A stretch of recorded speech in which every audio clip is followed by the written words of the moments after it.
I just wanted to talk about how neurotypicals feel to an autistic person. We always hear neurotypicals have their descriptions of autistic people, their narrative or definitive expressions about us, and their perceptions. But we have perceptions too, and they may not be any nicer than theirs. Part of the problem is neurotypicals don't acknowledge that they are on a spectrum also. In 2009, I did a video on one of my other channels, and it was 9 or 10, 11. Anyway, I was talking about how autism being on a spectrum, not like a semisphere, but like on a quarter sphere. And if you took a semisphere and you drew a line in the middle of it, okay, make it like the horizon, and the sun is the curve, and right down the middle of the sun, just draw a line. Okay, so whichever side you want, just put neurotypicals on one side and atypicals or autistic, which doesn't really fit unless you want to give neurotypicals a brand name. They need a brand name because, you know, if they want to give a brand name to us, then they need a brand name too. Or otherwise, let's drop the autism and the Asperger's and stick to something a little more spectrum-y, because neurotypicals are on a spectrum, they just don't know it. And I have I have a video on my other channel, or otherwise I'll just try to upload a video on that. But for a short explanation, you know, everyone knows all about autistic spectrum. You know, it goes from being high functioning all the way down, say that would be in the middle of that sun horizon, the middle, all the way to the outer edge of the horizon, where they're introverted and don't interact. But the neurotypical, their high functioning is in the middle of the horizon, all the way out to their far end of the horizon. And what they look like is Hitler. They can't tolerate differences. They want everything the same. They love to keep up with the Joneses. They are the type that like cliques. And while society all knows that these things are negative, they are on the neurotypical spectrum. And that's pretty not like that's not something that you want to be real proud of either. So before they go pointing their fat, swollen,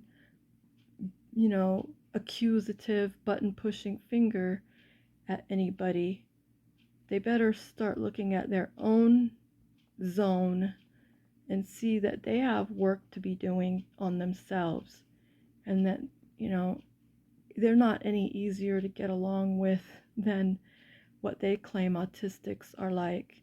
And while they'll outwardly deny that they have any sort of intolerance or prejudice toward us, we can see it all the time in the way that they act toward us, and we know it exists. And on the other side of that is, according to their societal rules and norms, from their perspective, they think that we are rude or not nice. Well, I'm telling neurotypicals, we think you guys are rude too, because you act friendly to people, act like you're going to be their friend, and once you understand, like you see something different about them, you see something you're not quite sure of, you, instead of investigating it, instead of questioning it, instead of learning about it, you drop them like a hot stone. That's what you do to atypical people, the counterpart, that's a counterpart of that spectrum. And like I had said in my video, decade ago, a couple decades ago,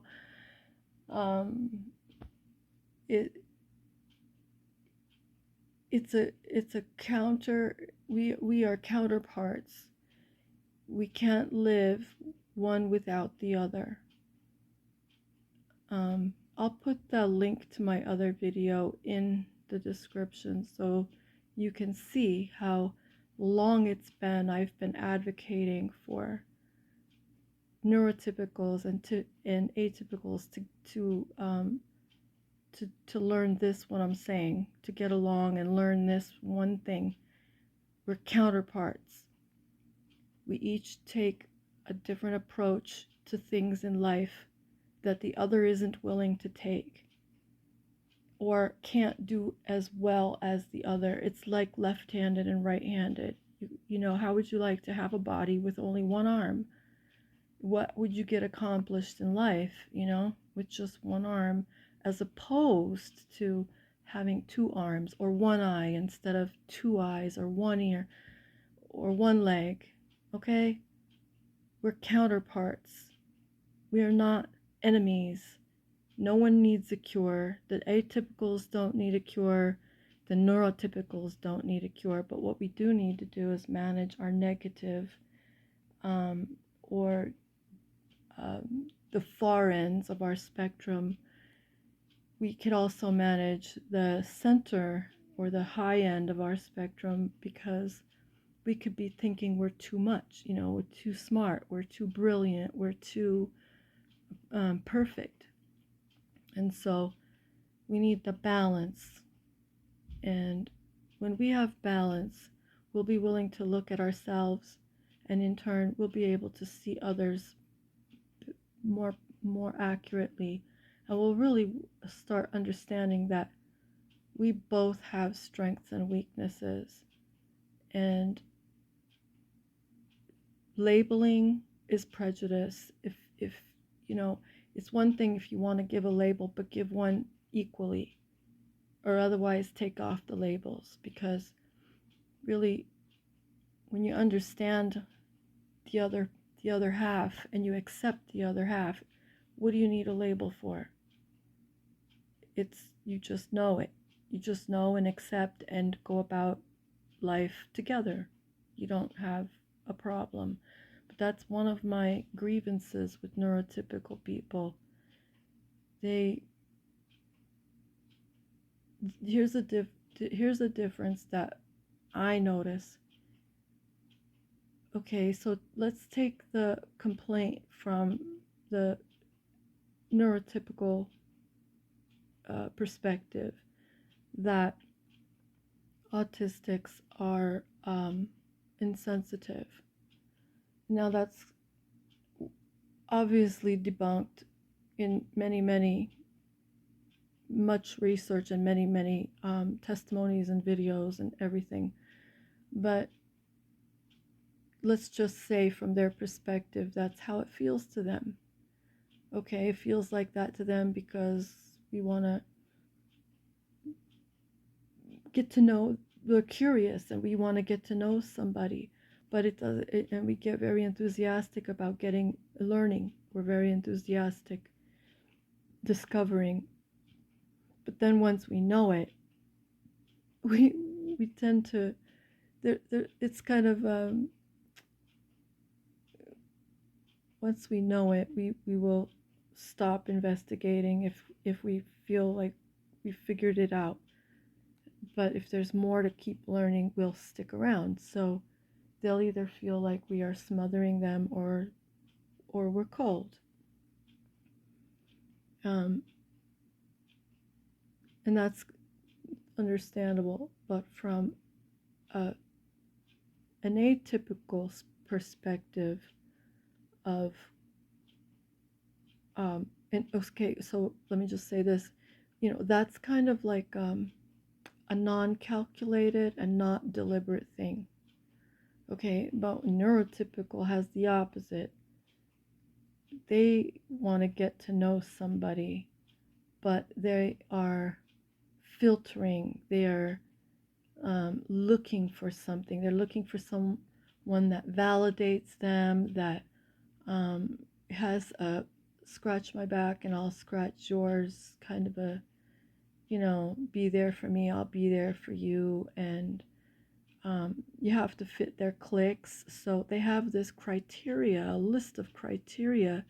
They don't keep necessarily a mental, clear mental awareness of this, but they live in their own society which frowns on it, and they do it anyway.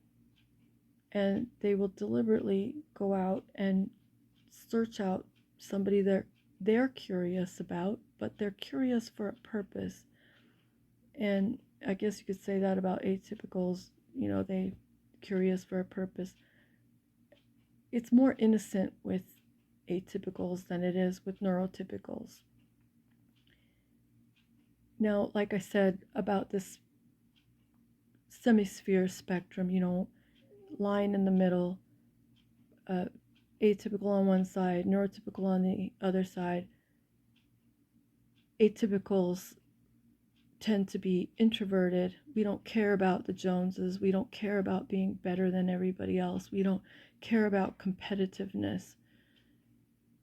We just pretty much innocently do things. We innocently, without striving to be better than everybody else, we just have gifts or talent or extra knowledge in something because we spent the time to learn about it. Where the neurotypical are always looking for the one up. Like I don't know any neurotypicals that I've ever met that don't have that sort of a. There are I think there's some people that kind of ride right in the middle line. Their spectrum is like part way into the neurotypical and part way into the atypical. That's a whole nother category of people. They're kind of rare. But I'm saying in general, neurotypicals, they're usually about, like, that's their nature, because their far end is like Hitler, overt, competitive.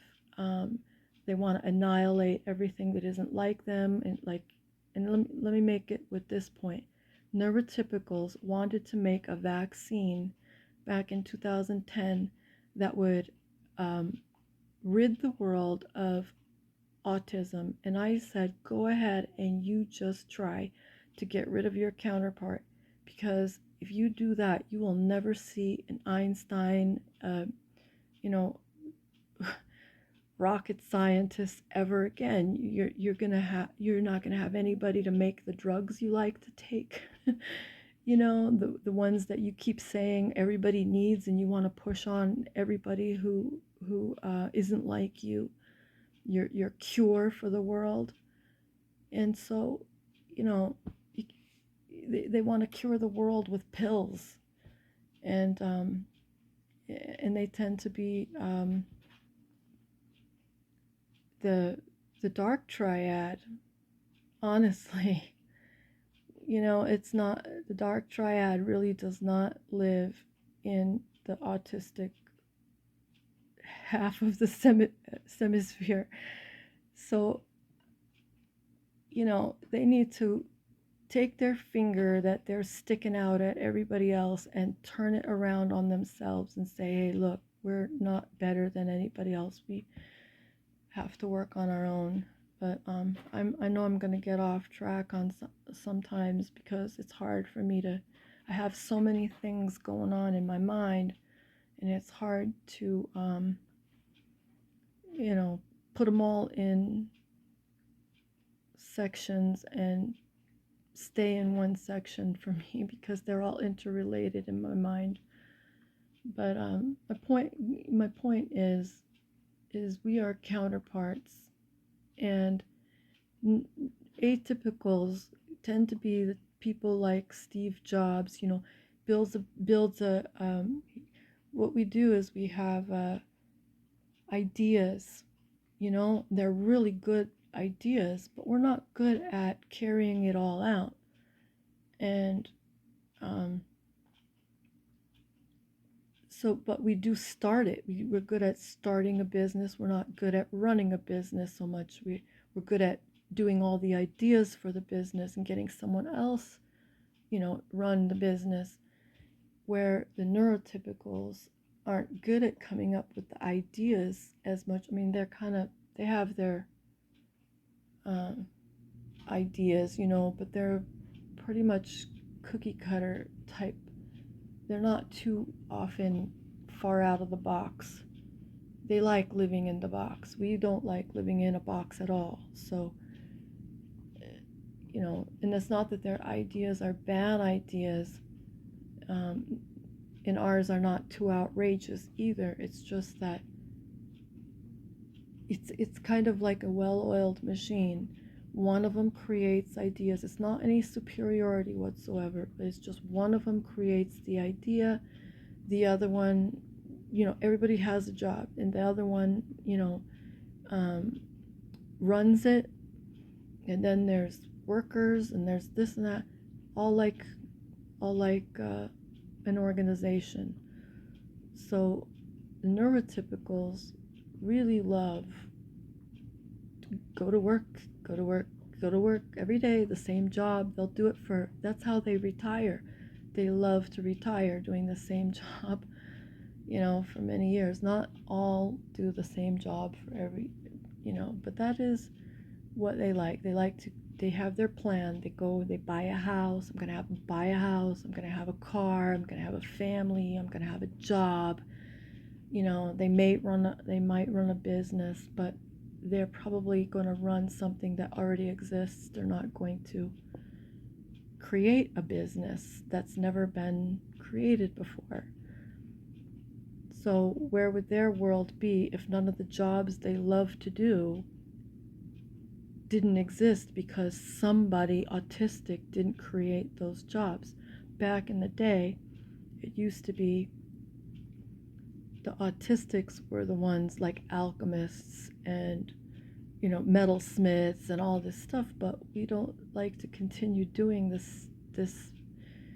We'd like doing the same routines, but when it comes to things we think of, when things we come up with, once we've got it all thought out, it's like it's done, and we put it away in our heads, and we try to go on to another one. We want to go on to another and think of that. We're just problem solvers. Like, the world needs a thing like this because see how this doesn't work, and we trying to fix the problems. So, and we're not accusing people of being problems the way the neurotypicals tend to do. We're not finding problems with the organization. We're finding problems in the world and using our organization to fix it. Where the neurotypicals don't always see that it's an organization, that human society is basically an organization that should run smoothly together. Anyway, you know, but the thing is the autistics have usually been the ones, they've been there since the dawn of time. I've said this in my first video, and way back, and back before people were not ashamed to be autistic, back when it was being called a disorder, back when there was no proof that it's as normal as neurotypical is, because both have negative, and that's still something that's up and coming, because we're still working on evening out the field and getting neurotypicals to own up to their deficits and their disorders, because they do have them. And that's something I hope this video will continue, like, progressively, like from my other video, sound it out again, tell the world, we're human, we're not competitors, we're humans together, we're not a different species. So anyway, it's nice for atypicals to have someone to receive what they did, to receive what they've come up with. And since we're not so good at organization and skills and these type of things, we categorize. We're not very good at, many of us, or maybe the majority of us, are not good at executive functioning, which the neurotypicals are very good at. It's nice to be able to hand this baby that we've come up with down, over to somebody who can really, like, manage it. And if you look at systems, let's just take the family, for example, the father and the mother. The father doesn't carry the baby in his belly, but without him, the mother never does either. So, he doesn't have the pleasure of being able to carry it, even if he wishes he could. And yet she does. She's got this kind of an endurance, that, a stick-to-itiveness, that she has this endurance every single day. And the father doesn't really have those sorts of endurances, because it comes out through the hormones in the mother. When, she conceives the child, the hormones and everything changes and makes her that way. And this is a lot like the relationship between autistic, or, atypical people. I'm going to say atypical. I don't want to use the word autistic, because if you come out, you need an istic for neuroistics, or whatever you want to call them. Atypical and neurotypicals. We're going with typicals. Okay, well, we're typical too. We're atypical. Okay? Anti-typical. So, or not your typical. But and it's nice for the neurotypicals to have someone neurotypical to invent things for them and keep that supplied, and then when each one does their things and neurotypicals can't think of more ideas that might need to be thought of, they go back, well, help us with this, we're kind of at a rut. Atypicals help them think outside the box a little bit wider, and and then neurotypicals go, oh yeah, okay, and you can set that up for us. Yeah, I'll set that up for you. Okay, here you go, here it's all set up, take it and run. And that's how the dynamic should be, and then I really believe this strongly.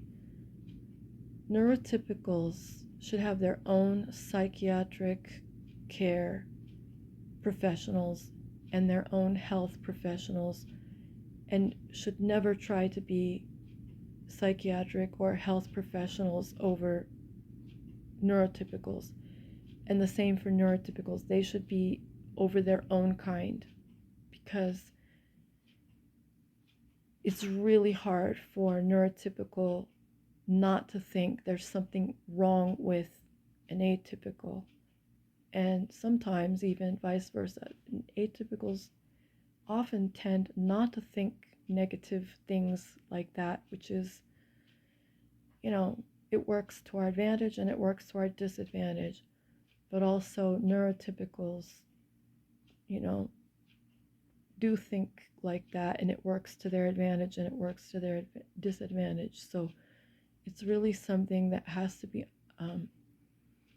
neurotypicals need to turn their research in more inward toward themselves rather than outward. They turn it outward toward changing the world and making everybody be like them, because they can't handle differences. They can't handle differences. That's the truth. That's their weakness, you know? They can handle change, but they can't handle differences. On the atypical side, we can handle differences. We just can't handle change. See how we are opposites of one another and perfectly fit together like a lock and a key. We perfectly fit together like a puzzle and need each other. So that's what I have been promoting since 2009 when my first video came out, and then again in 2011, 10 or 11, 10 I think, and 11, when I put out other videos. And not to brag on myself, but just to show the history. When I did the video, it was 2010 or 2011, about these very things. I got a comment from a doctor, a person with a doctorate, and he asked me, could he use the material in my video for his lectures. And I said yes, as long as, you understand it's my intellectual property. I was more interested in the information getting spread than I was for getting credit for it. That's why I say, not to toot my own horn, but I'm saying the history. I wanted it to be spread more than I wanted credit for it, but I still wanted to reserve that it is mine. It's documented in my video that it exists to this day. And prior to my video, there wasn't anything on YouTube or any other forums that I could find at the time. And I was pretty good at finding things because I'm clever that way. Looking things up different ways to get the results to pop up. And I couldn't find anything, so I did it myself. And he said that it was a fresh new perspective and that he wanted to use it in his lectures, that he hadn't heard anything like it before. Obviously, he had researched and couldn't find anything like it.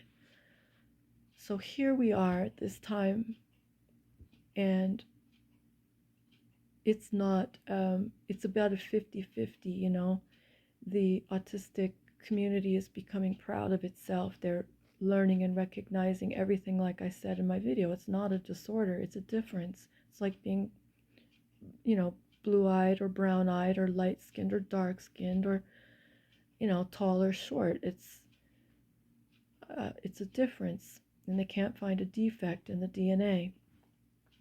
It's a genetic difference, not a disorder that it's been labeled by neurotypicals who like to label everything. I mean, they put labels on every kind of medication they want to pump down somebody else's throat to make them, there isn't even real doctors anymore. When was the last time you had a doctor lay you down on a table and probe your abdomen? They don't touch it anymore. All they are is these professional pharmaceuticals who have the ability to write prescriptions for pharmacies to fill, but they're basically pharmaceutical dispensers. They've killed what used to be a real profession, doctors. Label, label, label, label, label. If their whole kitchen isn't labeled, I don't know, you know. But anyway, there are negative. I'm emphasizing the negative sides of neurotypicals in this video, not because I am persecuting them, not because I'm prejudiced, because I can't be prejudiced or persecute them. We need them as much as they need us. But what I'm saying, I'm doing it is to highlight or emphasize, just like if you're reading a book and you're highlighting something, does that mean you're persecuting it? Does that mean you're, you're shining a bad light on it? No, you're just highlighting it to for the reader, yourself or someone else, to read it, to notice it, to pay attention, to bring it out a little bit, make it a little bit louder. It needs to be a little bit louder, because their voice has been loud enough for long enough that it's about time that they quieted themselves down and let autistics have the platform for a change. Because we're not stupid, we're just different than them. And they have negatives just as much as we do. So they need to sit down in their own little booth and start thinking about themselves. They need to be a little more atypical. And, autism means self. It means auto, it means self. Self-oriented, aware. They need to be more self-concerned instead of thinking that they're perfect and always being triggered and stressed out by differences. They need to quit it.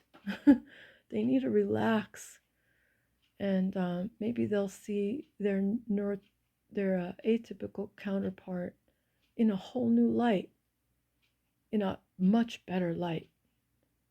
And maybe they won't want to make a vaccine for us anymore, because I don't even want to go there.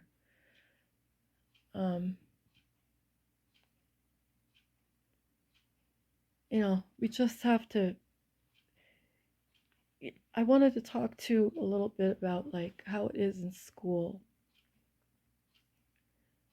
When I was 5, because I love to listen to books all the time, my mom had got me a little record player and a bunch of little books that had a little pocket in them for a record. It come with a record, and I would play the record and listen to the Tinkerbell, read the story, and you will know when it is time for her to turn the page. When you hear Tinkerbell ring her little bell like this, bring, I still remember all the words.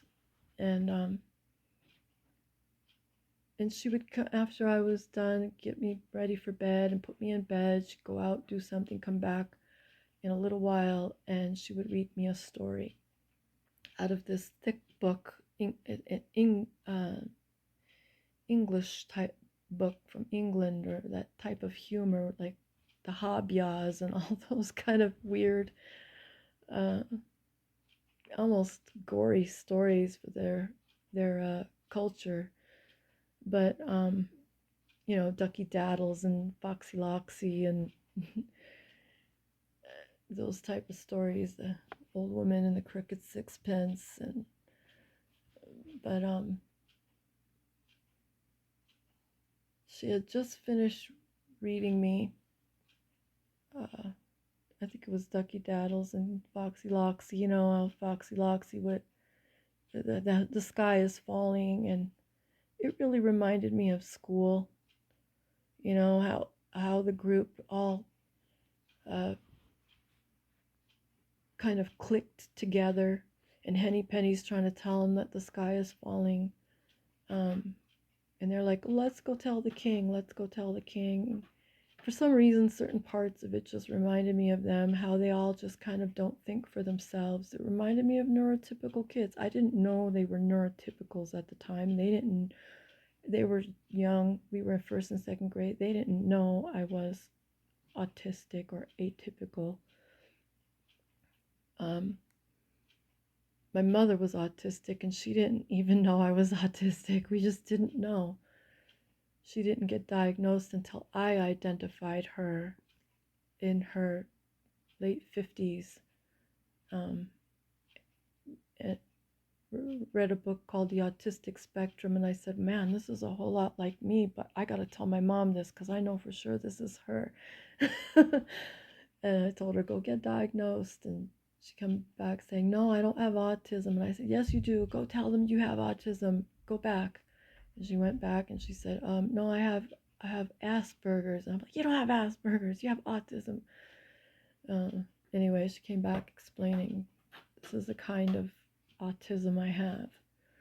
But I knew that that book talked about me because I was more probably than her. But anyway, the book reminded me of kids getting in line, just doing whatever, and their cliques, the way they just, and how mean they could be. They're mean. They were mean. It was always the neurotypical kids who picked on me, teased me, made me feel stupid, called me names, threw rocks at me, snowballs at me, humiliated me. Like, I can't, it's terrible. It was really terrible. It was neurotypical teachers who put boxes on my desk to help me with the ADHD, who really reveled in calling my name when they realized I wasn't following along in, because my imagination would, mother, see spot, run, see spot, catch the ball in my backyard. Oh, I left my ball in my backyard. Oh no. And Michelle, she's gonna get my toads in the gutter. And my toads, she's gonna steal them. I gotta get home and get them right away. And it's your turn to read. What? I don't know. Where are we? Either take my book and slam it shut away. My desk would be, my teacher, my second grade teacher, Mrs. Nelson, did these things the worst. Very intolerant, neurotypical woman. She pulled me out of, my attached seat to the desk type chair with the lift up lid on the desk. She took me out of my chair by the arm, she slid the desk I was in the front row. She slid the desk all the way hard up against the wall underneath the chalkboard so that the chair lifted up off the floor and slammed back down again. Like, pull hair, do all kinds of things. Use her, whichever red painted fingernail was the one that hadn't broken that week, was the one that she used to point with. So it was any one of her 5 fingers on either of her right or left hand. Don't tell me that neurotypicals don't have issues.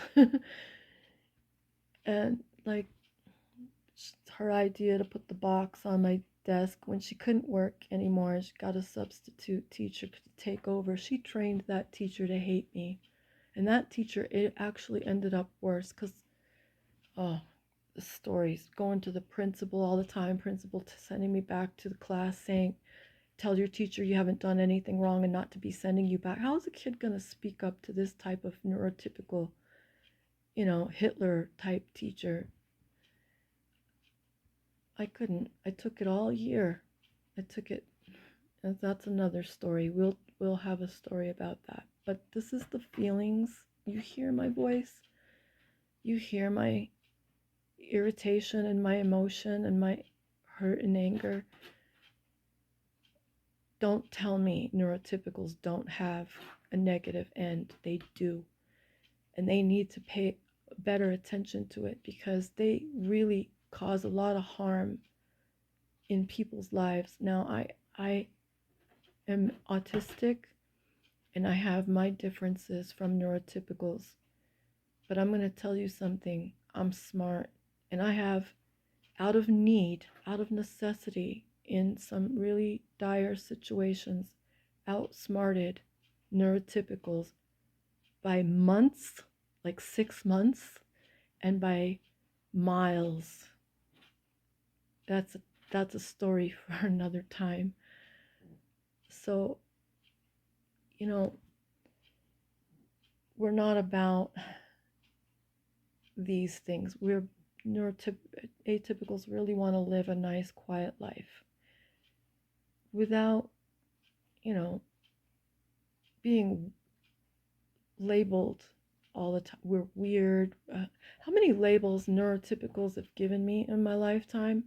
They've called me stupid. They've called me lazy.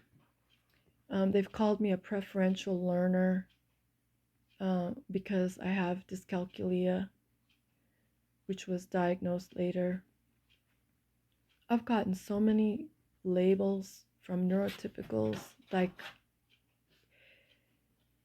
excuse this expression because it doesn't really, it's not what I really feel like I really want to do, but it gives you so much anger you just want to spit in their face, like while they're talking, so it goes right into their mouth because you're so angry and hurt. And you know what? We turn this in on ourselves. That's what mostly atypicals do, is we turn it in on ourselves. It becomes self-loathing.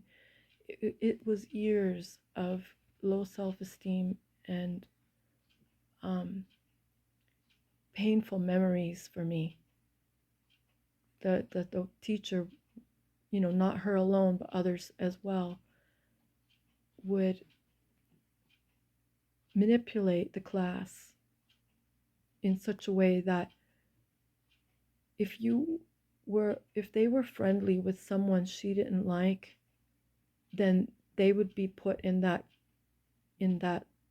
cast also.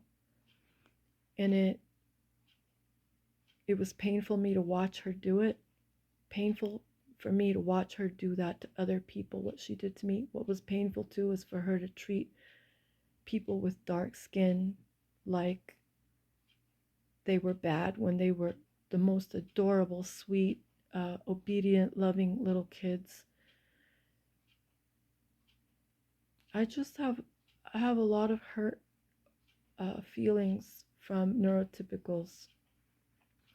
I strive really hard these days to try to make friends in really good groups of people, and I still find it difficult.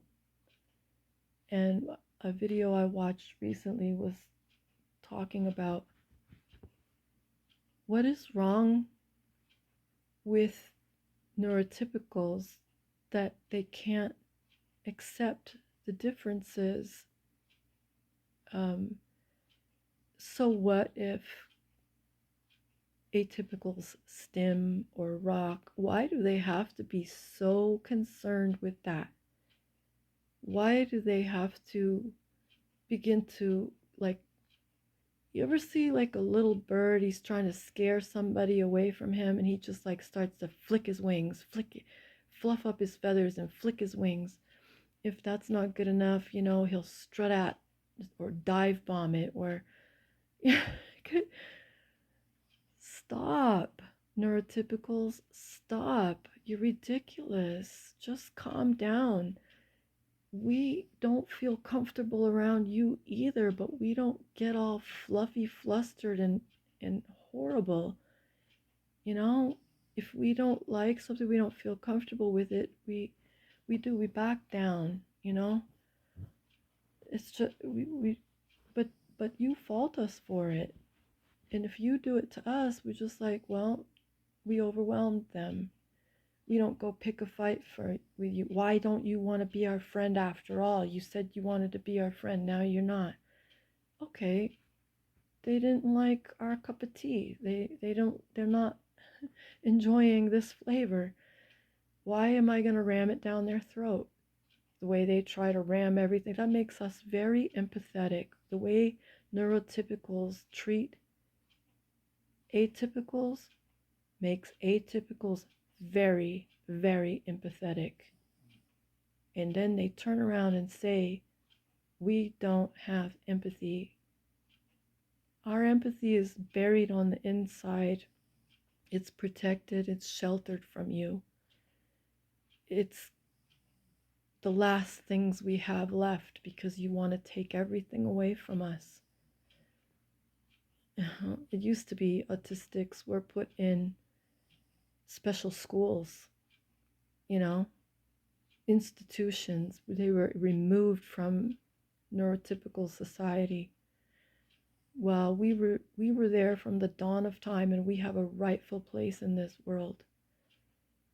And we're going to have back our rightful place because awareness, it's not the kind that neurotypicals think about.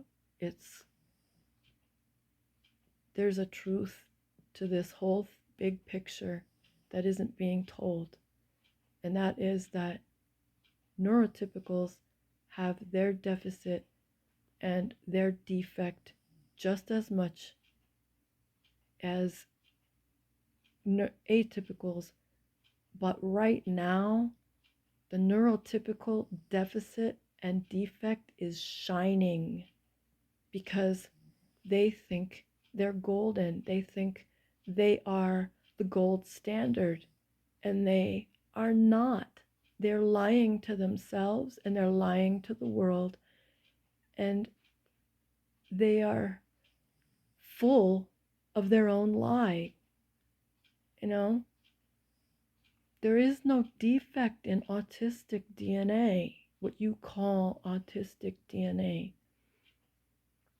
It's atypical DNA until there is equal names for either side, both sides. There shouldn't be off labels. There shouldn't be white label or black label or upside down labels or branded labels, like brand. You're a generic and we are the genuine, organic. You see how even the food is everything labeled like, yeah, that a lot of that's necessary, but it is a pretty neurotypical thing. Signs all over the street, everywhere you go, to the whole scenery becomes ugly, because they got a road rage. They got to compete to get home on time because nobody's going fast enough for them, because somebody's got to go faster, get out of their way. And even when you're on the far right hand lane, they still got to get up behind you and expect you to get over into the middle or the left lane to let them go faster than you. This is what I'm talking about. Neurotypicals have defect, and they need to think about it before they go hacking away at everybody else. They need to sit in their own little space and think about themselves. And you know what? It's good for some others to think about them too and start realizing, yeah, shut your mouth. You have a defect, you hypocrite. Go sit down and think about yourself. Make a list of the things you need to work on and stop telling us about ours. Stop being our doctor. Do you want us to be your doctor? How many neurotypicals would want an autistic to be their physician or an autistic to be their psychiatrist? And there are some good ones. There are some very good ones, but they still won't want it. And it can't be told because they won't handle it. They won't handle it. This is how it feels to an autistic, or a rather atypical person, correctly. When just the same way a minority of any color or culture or race comes to be treated negatively by another, it just leaves this bad feeling in you. Like, why are you treating me this way? Why aren't I allowed to do what you're allowed to do. You're allowed to do things your way. Why aren't I allowed to do things my way? You have atypical schools, or you have neurotypical schools that think like neurotypicals. You don't even let there be left-handed scissors in a classroom unless it's something special. Why can't I have schools structured for my style of learning, where I don't have to sit there with a box on my desk and I don't have my desk thrown up against the classroom wall in front of all the students, where I'm not verbally told in front of everybody to go to the principal because I don't, well, if I'm so very different, then let atypicals create their own school systems, their own education system, everything, all of it, all the way up and down. But the thing is that's not what's needed. You know what's needed? What's needed is for neurotypicals to admit that they have negative aspects and manage them and let other people manage their own. That's all. You go to a specialist. If you have a leg problem, you go to someone who can help you, orthopedic. You have an eye problem, you go to an ophthalmologist. You have a heart problem, you go to a cardiologist. So, what's so hard about that? That's a pretty straightforward neurotypical concept. I'm just burning out. It's been a really, really lonely life because neurotypicals bully atypicals into concealing their traits, their differences, and trying or even being forced to adapt and make themselves appear neurotypical.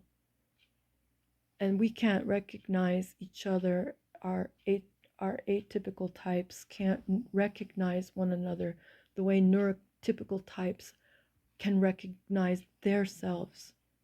They're so busy getting rid of anything different from themselves that they're practically all little mini Hitlers. And I'm sick of it. It'd be nice to say, hey, I'm neurotypical. And someone say, oh, I'd say, I'm atypical. And they'd say back to me, oh, I'm neurotypical. And we could like give ourselves a real nice smile together, a loving, smile of recognition, and say in our hearts, well, I'll come to you when I need neurotypical friendship, neurotypical thing, and I know you won't want me as an atypical friend, because we're just kind of more like organizational partners, and we prefer our own types, we just do.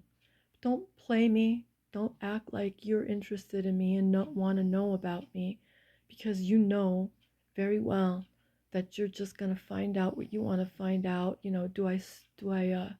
Is there something I do, something I know how to do that you need done that'll scratch your back? And that's what you're here for, neurotypical, because atypicals, you just walk up straight up to them and say, hey, I got this itch on my back. I just really can't scratch it. Can you just scratch it for me? Neurotypical will scratch it for you, or an atypical will scratch it for you. Atypical cannot walk up to a neurotypical and say, hey, I got this scratch on me. They're going to look at them upside down like you are. Heads are going to turn upside down like some long-necked critter, and they're going to look at you like you're crazy. Get away from me. You're a weirdo. And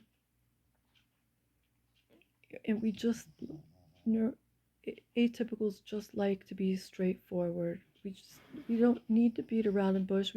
One thing I learned, okay, when I moved from New York to Colorado, in New York, okay, because I went from California to New York, and I remember in California, because my mom was grown up in New York, for some time, for I think more of her preteen and teenage years, where she was on the west of the U.S. for her preteen years, from infancy up, and so I would be in school like uh,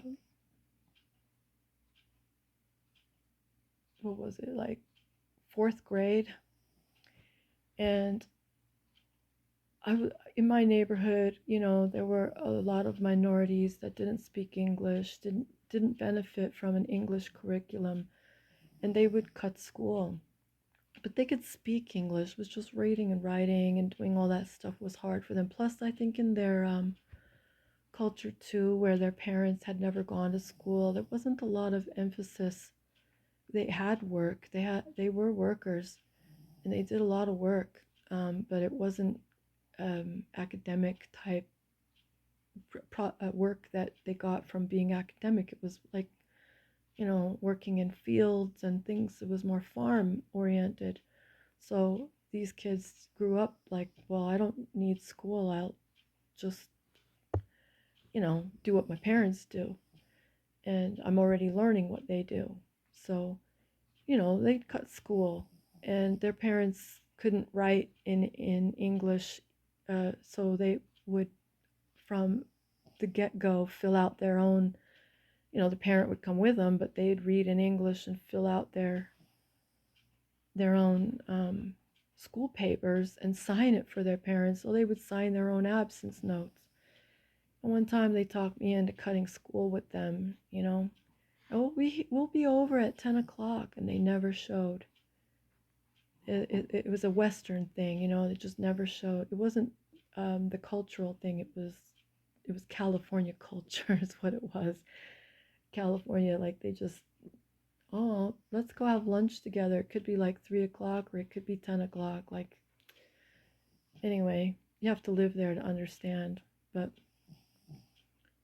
they didn't show, and I was grown up punctual because my mom, having lived her more of her older years, youth years, in the East Coast, New York, you got to be really punctual. Anyway, long story short, I moved to New York, and I noticed, like, people don't trust me because I would be the way California is. Hi, how you doing? How's your mom? What you been up to this week? Oh yeah, and how's your job? And they just, like, what do you want? What do you want to say? Tell me. They were very straightforward, very atypical, even though many of them were neurotypical. So see how we can share traits and see how we can. I'll I'll tell you why that's a good thing in a minute. But so I had to earn their trust by being forward, by coming up, and first you say, I wanted to talk to you about this, talk to them about that, and afterward you do the chit chat. Okay? So now this, when I moved from New York to Colorado, back to Colorado, I found people in Colorado very dysfunctional compared to New York. Not that it actually is, because it's just a different culture, but I couldn't go. I was in a habit to go straight up and say, "This is what I need. This is what I want," and then do the chit chat. And I was finding, like, the price was wrong on an item on the shelf in the store. So I bring it to customer service and I'm telling the lady, the item price is wrong. Here's the ticket. I took the ticket off the shelf so you could see it. You can go put it back, or I'll go put it back. But here's the barcode from the ticket, from the shelf ticket. And like dead middle of my sentences, she's stonewalling me, treating me like I'm not polite, saying I'm being rude, and I'm just dumbfounded. I'm like, what? How am I rude? What? And I forgot, you're supposed to sing a song. Hi, how are you? Oh, how's your grandma? Oh, yeah, how's her doggy? Oh, does her doggy still have diarrhea? Oh, I'm so sorry. Oh, that's good to hear. Come on. That's very neurotypical. So, that's just the straight up differences, though, okay? Straight up differences. So, what if a neurotypical comes up to us, atypical, and says, "Hi, how's your grandma? How's your doggy? How's the diarrhea going?" The way they like to do. We talk to them, we answer their questions. We might not be like chock full of tidbits, you know, juicy little tidbits and gossipy stuff. We don't have that many friends because of you. So that's why we don't have as much to talk about, I guess. But what about when we come to them and can it work both ways? Can we do it our way too with you, the way you do it your way with us? Hey, where's that equality you preach so much? All right, try it out. Hey, I need to borrow a screwdriver. Do you have a screwdriver that I could borrow? No offense, I didn't say hi, how you doing? What's your week been like? What's your mood today? Did you journal it? Come on, guys. Come on. Can we just be real? Can we be for real a little bit? If you be for real, we could be for real. If, if you be human, we could be human. Like, neurotypicals almost try to make themselves like every movie star, every idol, like what model themselves after, not just cosmetically, but I'm talking about in their personality. They have a lot of ego, which I think atypicals don't really have much ego. you know, we could feel hurt feelings, but a lot of times it goes right over our heads because we're not suspicious. We're not suspecting. We learn suspiciousness from neurotypicals. They teach us very rigidly how to become suspicious and feel like things are deliberate. But when we're born and we're little and we start growing up, we learn those the hard way.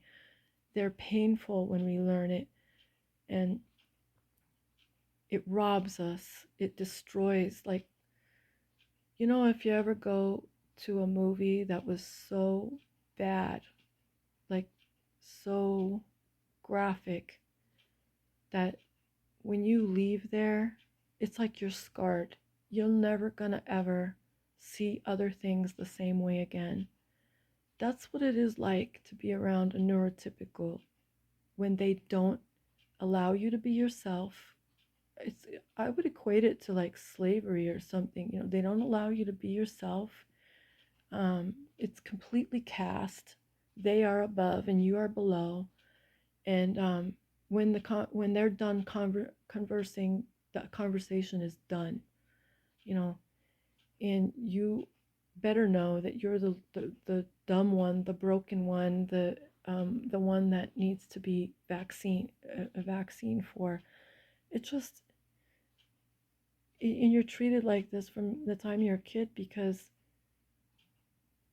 if the world was full of atypicals and occasionally okay, they would have, or even not occasionally but regularly, they would have neurotypical children, and they wouldn't allow their neurotypical children to act in any way neurotypically, but they demand and expect and threaten, intimidate and bully that the neurotypical has to act atypical, you know, and that any tolerance of them whatsoever is a privilege.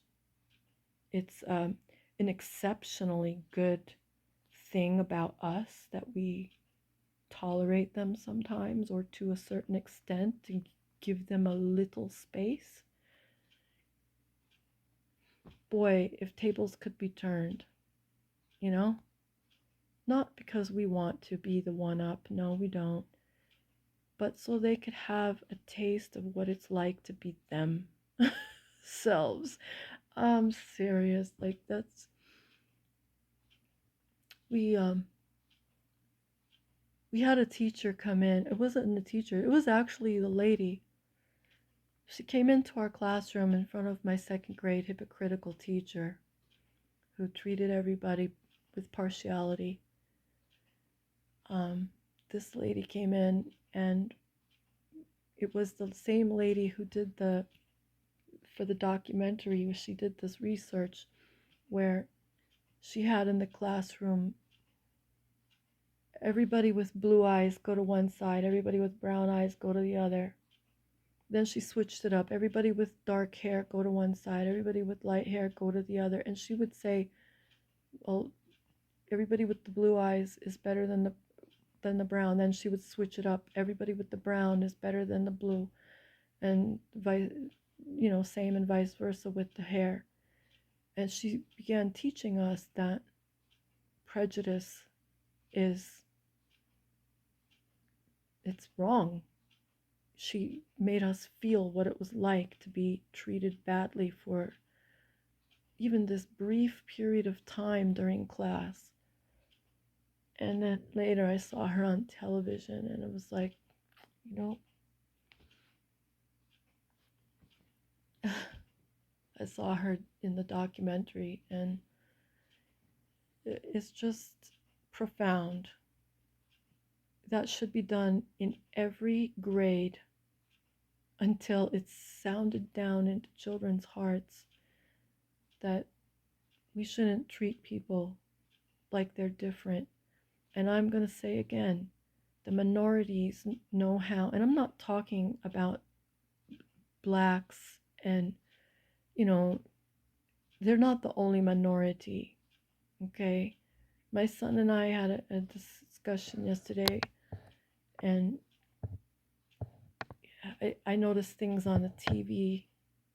I notice things, and I don't remember this minute how the conversation rolled, but basically it was, some minorities want to be defined. And I guess we could just say it, okay, because I don't have any prejudice. I love and have had lots of black friends, even black relationship. And on the subject of prejudice, whites have been called whites forever, and blacks have been called niggers. I'm sorry, that's its origination is not terrible, but it's the derogatory the derogatory meaning that was applied to it was terrible, extremely terrible. But they've had a lot of labels, some of them that they have been given, and some of them, many of them, since they've chosen for themselves, maybe because they feel uncomfortable.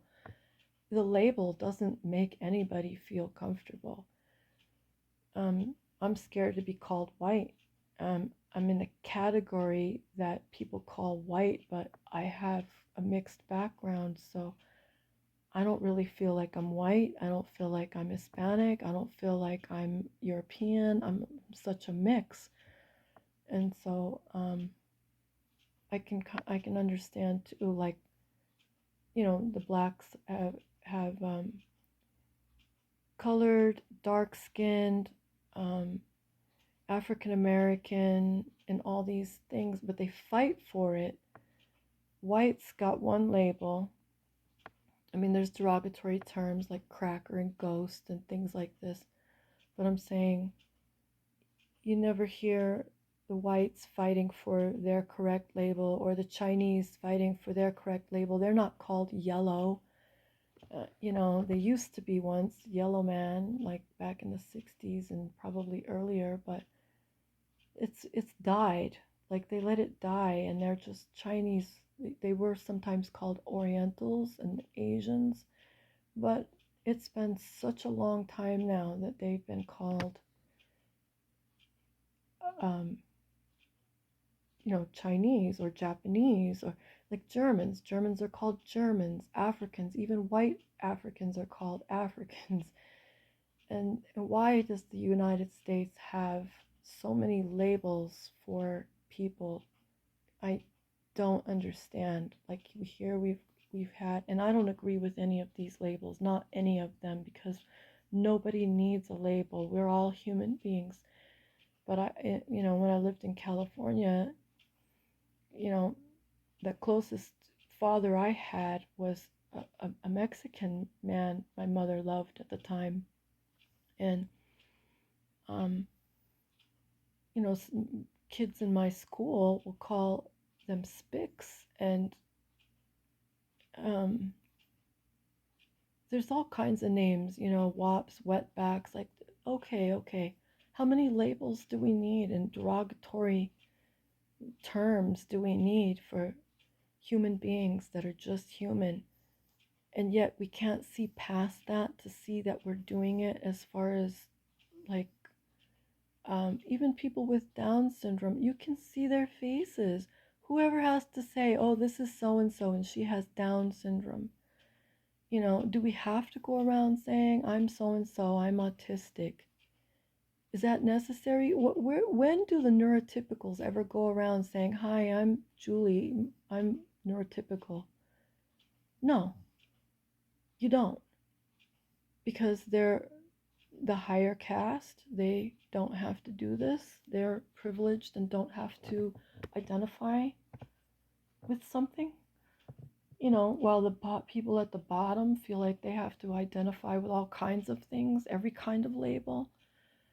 The people I think that feel a lot oppressed have had a lot to have had a lot of treacherous dealings with labels, and that's extremely sad and should be put to a stop.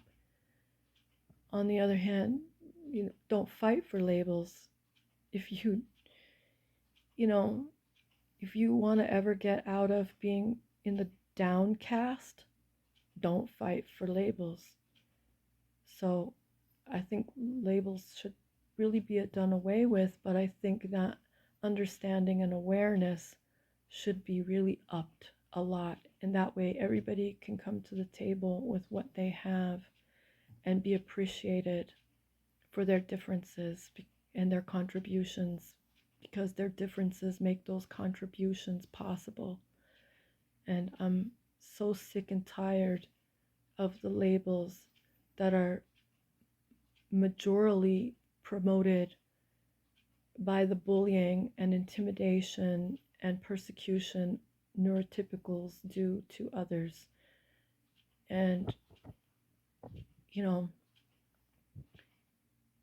nobody would need labels. We wouldn't have to say Asian, we wouldn't have to say Black or African American or Native American or white, or, you know, you could say, oh, I'm really a Brazilian. What do you say from if you're from the US? You're North American, but then, okay, you want to differentiate because you're not Canadian. Really, US doesn't have a name. American, that is kind of a broad term. It doesn't, okay, are you North American, South American, American? You're not Central American? I'm not even sure. But, you know, USEs? Like, what do you say? Instead, we get more derogatory terms than we do appropriate.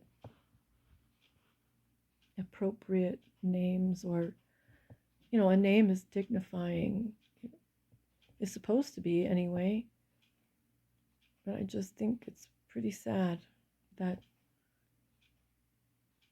there's so much division, and neurotypicals really head that division in lots and lots of ways. That's their negative side. It's, you know, it's not atypical's fault that they don't do that.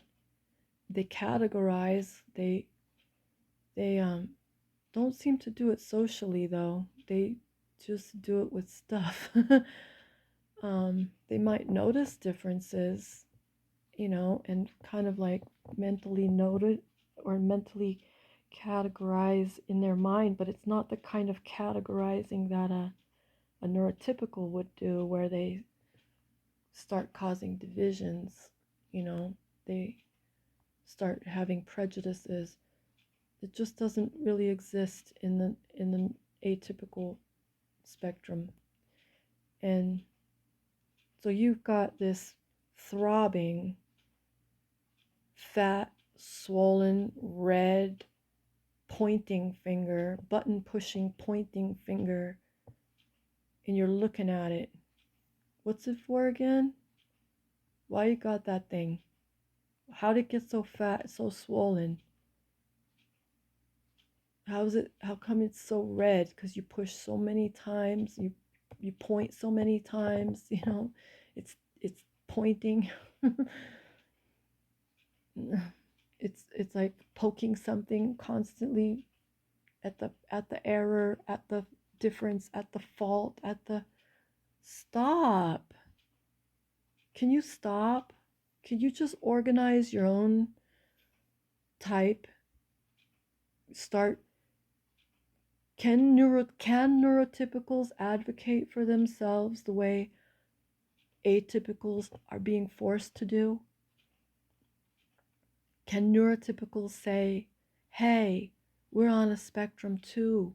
We need to start looking at our negative end and managing it, because it's really out of control and it's all over the place. It's really affecting other innocent people we shouldn't be oppressing. We're being oppressive. Can neurotypicals, can you do that? Can you do that, guys? Do you have it in you? Do you have that strength? Do you have that capability? Or are you more to the dark triad that thinks that they're perfect and nothing is wrong with them and everything is the world and not themselves? Okay? That's how autistics come to feel about neurotypicals when they've lived long enough. And even when they're children, because like I was saying, my mother read that story to me when I was little, and I said, I want to run away and live with the animals. Now, we lived in Long Island, and in Long Island there were tons of coy wolves, coyotes, and these dogs we called pack dogs, which were dogs that bred with coyotes and also were severely strayed and feral. They had lots of feral packs of abandoned domestic dogs, and we lived right on the edge of the woods. So my mother was, when she heard me say that, she knew what kind of kid I was. You know, I had autistic traits. She knows what those traits were, what they you know, made me be like. She was afraid I would just go out in the woods and try to live with animals. So she quickly, that minute, she said, because I was telling her, I don't want to live with the bad people anymore, only the good. I don't like bad people. I want to go live with the animals. I want to be away from the bad people. And she quickly said, but what about the good people? And I know she was trying to rescue me. She didn't have words fully, but she made me stop and think.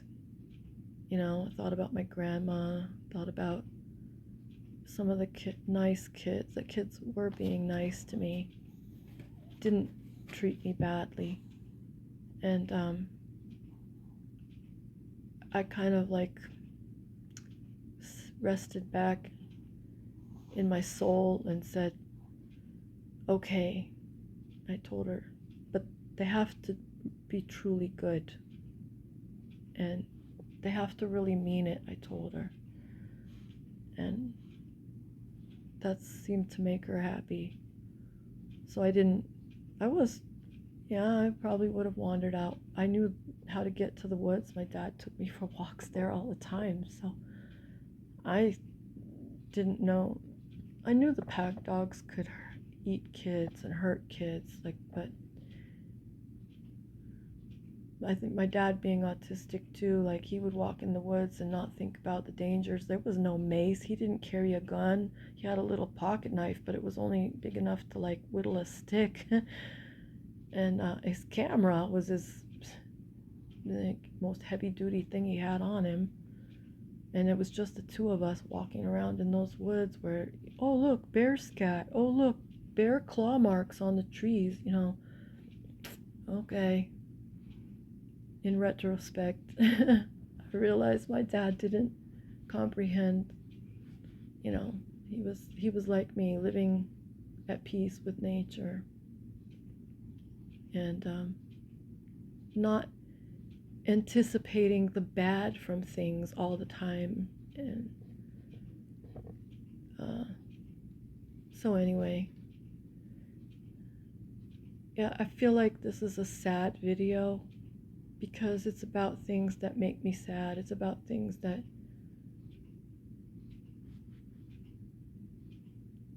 are a daily reminder of what my life could have been if it hadn't been oppressed by neurotypical people to the extent it has been. How different and how much more enjoyable large parts of my life would have been. And I'm not going to be prejudiced and stop associating with anybody that I can detect is neurotypical. But I will say that I've come to learn that they're not my cup of tea. I don't like how they are false a lot of times, or at least amongst themselves, they understand it. It's a language that they understand their own ways, just like neurotypicals have their own. Atypicals have their own language, the way we could just come straight forward, you know. And our friendships are based on different needs than neurotypical friendships are based on, and so we can't really enjoy the opposite's company in the same way we can enjoy the same's company. And that's pretty normal, and that's nothing wrong with that. You know, it's not that somebody come up to you and say, hey, you know, I need to talk, I have nobody to talk to, I need someone, you know, I want to pour my heart out, I feel really depressed, and you would be there, you would listen. You know, they need something, they need help with their home, or, you know, anything. You're there for them,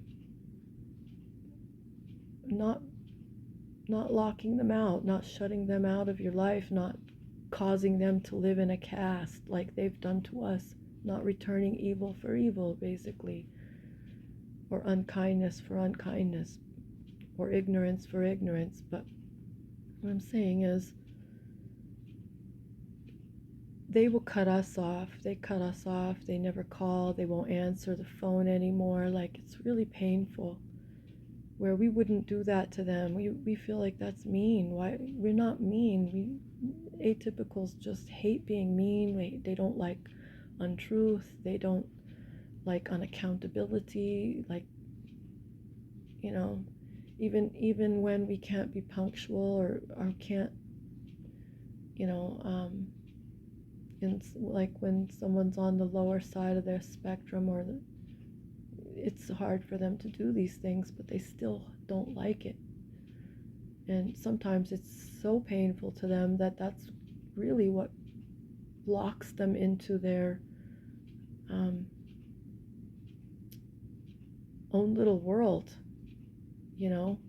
And then on the opposite is neurotypicals can't stand things that trigger them, and that makes them road rage and go completely overt on people. So yeah, it's just hard, you know. It's hard. Like one thing is like atypicals, why they say why atypicals do too, you know, hit or do things, you know, violent. Most of that comes from frustration because of the lack of communication. A lot of atypicals could learn sign language and have no problems anymore. No language barrier, no silence, like gag on them. But their parents, whether they're neurotypical or atypical, don't endeavor to teach them sign language, which I did hear a story about a mom who learned sign language to help her autistic mute child. And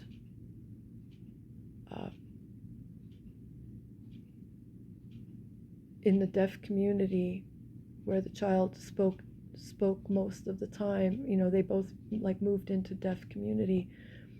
The kids' friends were saying, my parents never learned to speak sign language, so I really can't talk to my parents the way you can talk to yours, because your parent learned sign language and taught it to you.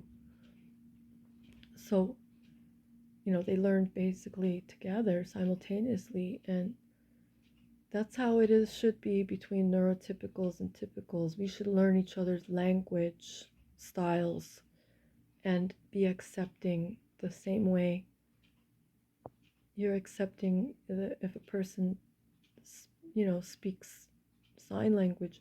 But there's a lot of I know people who have kids who don't teach their autistic mute or language inhibited children child. They don't go out of their way to teach them sign language, and the kid isn't talking at, you know, 4 and 5 years old, and they're going to have to go to special school or have special like education things because they don't have, like, they're delayed language will delay a person's learning. And when you send an atypical child to a neurotypical school that doesn't speak, think, feel the same way, you are delaying that child. And then you say, oh yeah, they had the autistic delay. It set in, you know, sometime around 3 or 4 years old. Yeah, yeah, because you're not neurodiverse.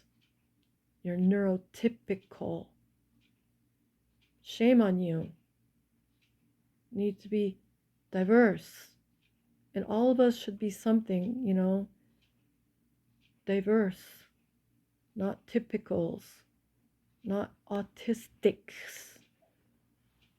If you want to call it autistic in the same manner you say artistic, okay, but then give yourself a label too. Make it a dignified label. Give yourself a label. This is so, I could go on and on about this forever, but I see a lot of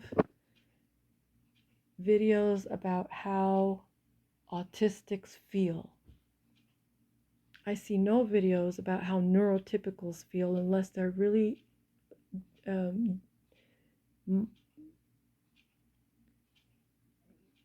of trying to talk about atypicals like they're monsters. And I didn't see any videos about how do neurotypicals make autistics or atypicals and others feel. Because bigotry lies on the neurotypical spectrum. I'm sorry, but that's a fact. It'll be found out, and it'll be scientifically and medically established when you have your DSM-5. Because that's coming. It's coming. And pretty soon you'll have to be. What do you want this to go to? Do you want to take this so far that, you know, everybody has to be diagnosed? Everybody has to have a diagnosis. What are you, neurotypical or atypical? Which one are you? Which one is your kid? Did these these atypical parents have a neurotypical child? Well, then you need to accommodate your neurotypical child too. It's true, right? No, we're not just doing it for neurotypicals. Neurotypicals, if you're accommodating and it's like a real privilege to your atypical child, then it's going to have to be a real privilege for the atypical parent to accommodate their neurotypical child. It's not going to be a neurotypical right. Okay? It has to be equal, it has to be fair, and it has to be fair for everything and everybody. So, nobody, regardless of anything, everybody should still be treated decently. They're human. And regardless, everybody should be treated decently, like kindly, with love, that like kind of love that you show to another human being, in regard, like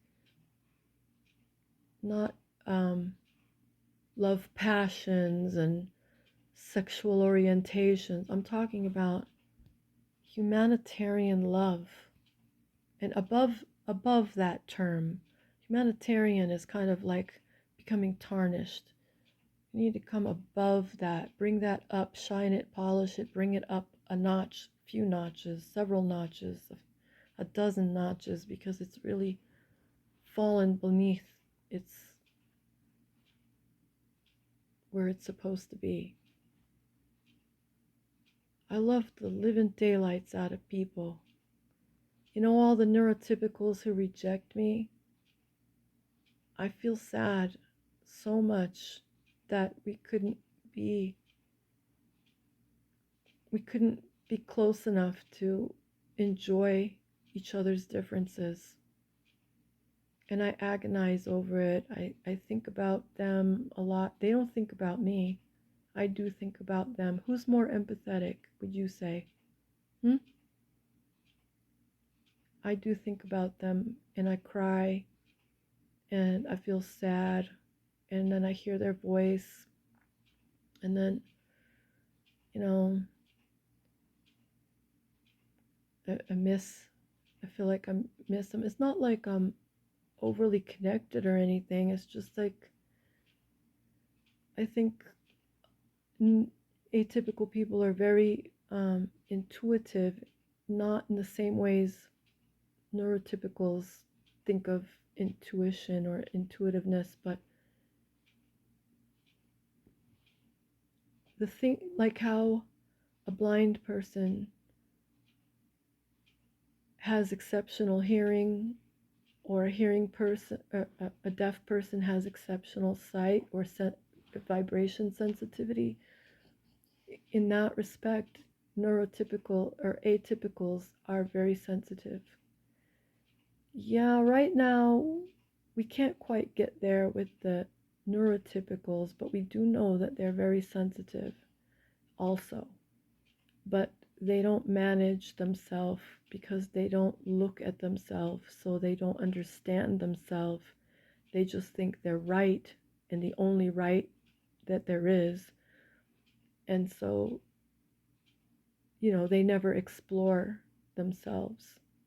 They just take themselves for granted. They are the default as far as they're concerned.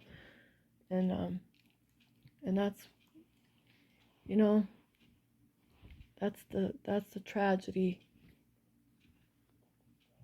That's the tragedy, because when there's that type of imbalance between two counterparts, it throws everything out of whack. And they are throwing everything out of whack until they, and once they start looking at themselves, working to get themselves under, like manage their negative, acknowledge and manage their negative aspects of their spectrum, admit they're on a spectrum and manage their negative aspects, then that's where we'll have a starting point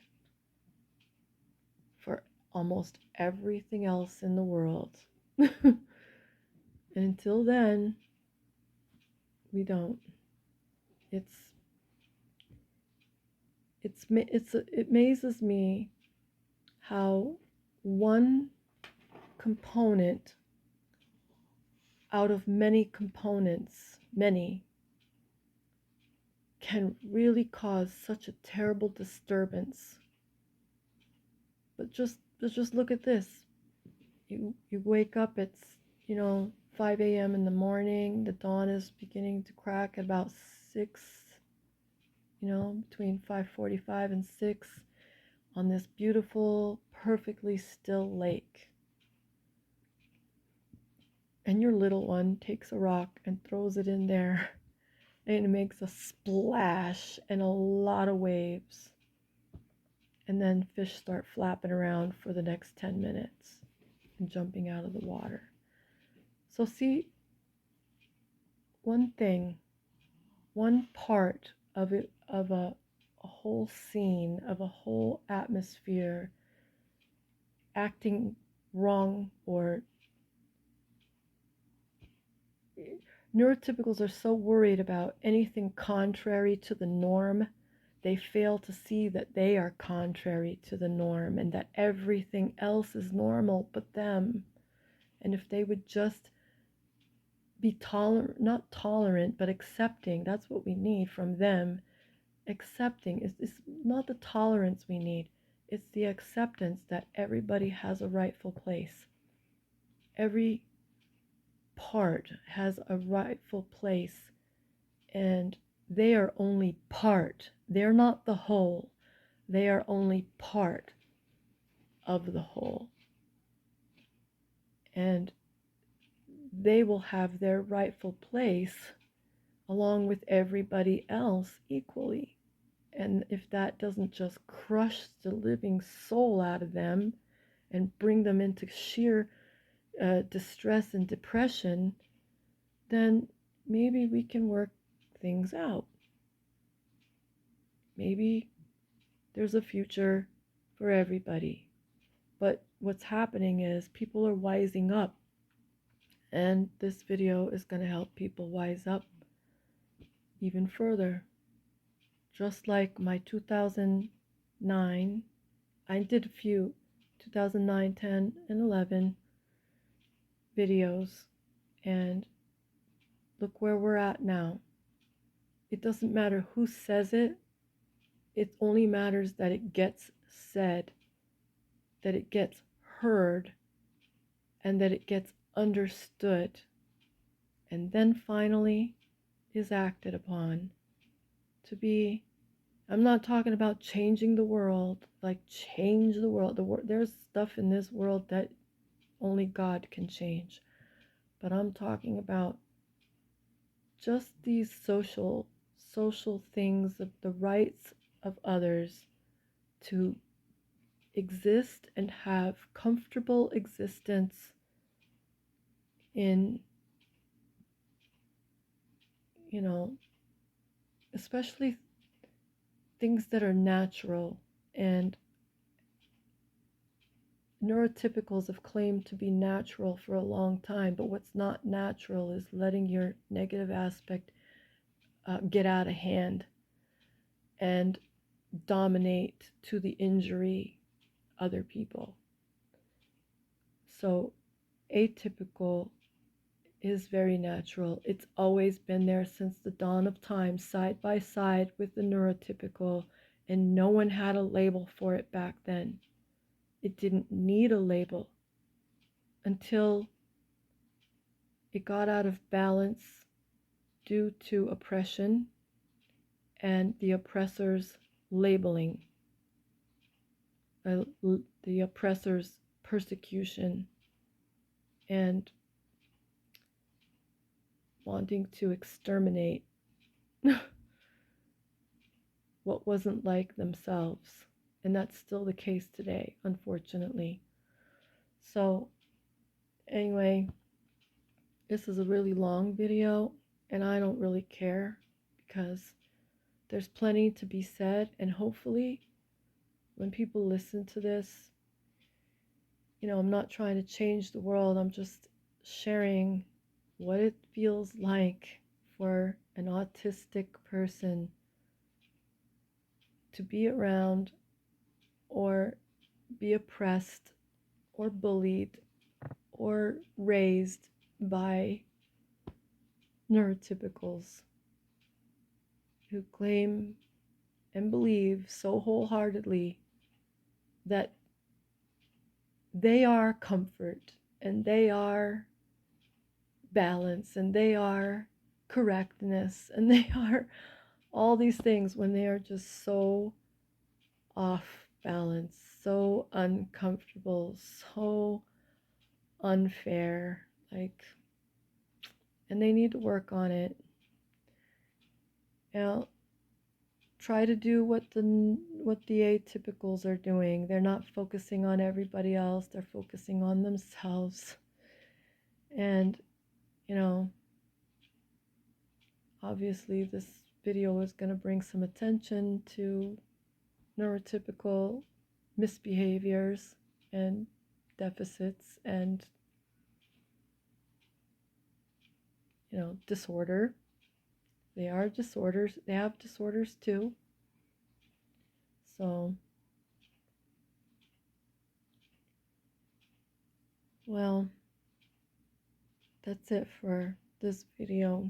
I love people so very much. My heart aches over them every day, every day. I just love and worry and think of them, and I pray for all kinds of people, like the people that are trafficked, and hope, like, I think, okay, the fires are bad that are going on around the world, but in some cases, sometimes things like those, like fires or earthquakes, can actually help set them free if their oppressors run away, if they're not like handcuffed to a radiator and they can break a window and get out of a locked room, they have a chance. When if their captors all flee for their own lives and leave everybody there, then these poor people can escape,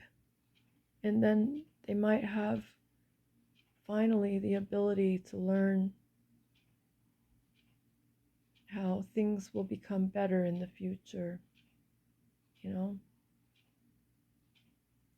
so